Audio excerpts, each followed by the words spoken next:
তুমি নমামীৰ কথা ভাবি আছা। তোমাৰ এই অৱস্থাটো মই চাই থাকিব পৰা নাই বিবু। মই হাৰি গলো। মা, মই ভাবিছিলো সৰুৰে পৰা মই তোমাক ডাঙৰ কৰিছো। ৰাতিপুৱা শুই উঠাৰ পৰা ৰাতি শুৱালৈকে তুমি মা মায়ে কৰি থাকা। গোটেই জীৱন আমাৰ এনেকৈয়ে পাৰ হ'ব। ময়েই তোমাৰ জীৱনৰ মূল মানুহ। মোৰ বাহিৰে তোমাৰ জীৱনত আৰু কোনেও আগস্থান নাপায়।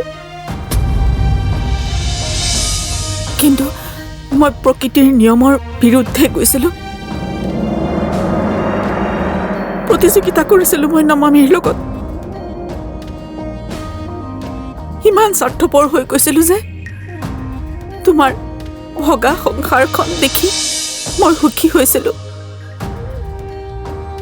মা, এইবোৰ কি কৈ আছা তুমি? কথা বহুত আছে। আৰম্ভণি ক'ৰ পৰা কৰোঁ মই একো ভাবি পোৱা নাই।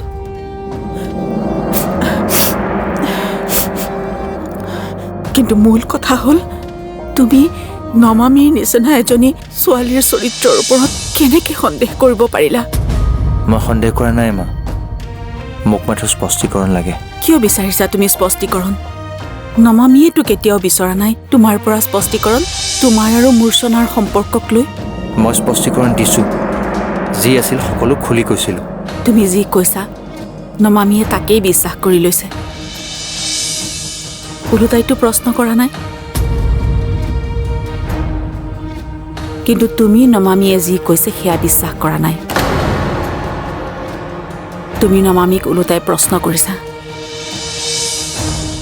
তোমাৰ মনত সন্দেহ আছে, সেইকাৰণে তোমাৰ মনত প্ৰশ্নৰ জন্ম হৈছে।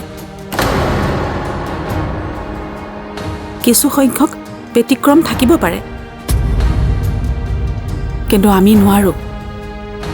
আমি স্বামীৰ বাহিৰে এক মুহূৰ্তৰ বাবেও অন্য পুৰুষৰ কথা ভাবিব নোৱাৰো। মোকেই নোচোৱা কিয়? তুমি সৰু থাকোঁতেই তোমাৰ দেউতাৰা গুচি গৈছিল। তথাপিওতো তেওঁৰ নামৰ সেন্দুৰ মোৰ শিৰত সদায় দেখিছা। তেখেতৰ পৰা আঁতৰত থাকিও মই এতিয়াও তেখেতৰ অৰ্ধাংগিনী হৈয়ে আছো।